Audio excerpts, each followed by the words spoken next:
In China, censors are working overtime to contain an outpouring of anger and grief over the death of the doctor who blew the whistle on the coronavirus crisis. Li Wenliang died from the virus in a Wuhan hospital 5 weeks after being punished by authorities for warning others of a dangerous new virus.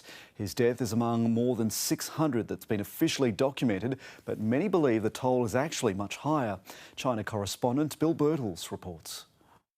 This is the man who warned the world when authorities stayed silent. Li Wenliang told others in December of a new virus similar to SARS, the outbreak that killed hundreds in the early 2000s.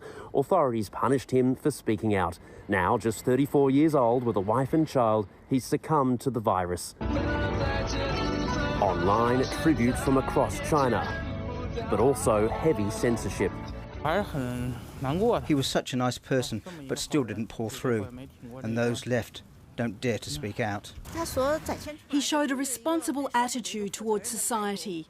He's honest and faithful. So I think the entire community should reflect on this. There are so many things we can't discuss or talk about. I'll just say Dr. Li made a huge contribution. News of Dr. Li's death has rocked the nation. Misinformation spread by state media that he was still clinging to life in an apparent bid to quell online anger has again made many here question if they can believe what the government tells them. In the epicentre Hubei, new hospitals being built rapidly aren't enough. Authorities have set up massive evacuation-style centres as the number of cases, both confirmed and suspected, surpasses 50,000.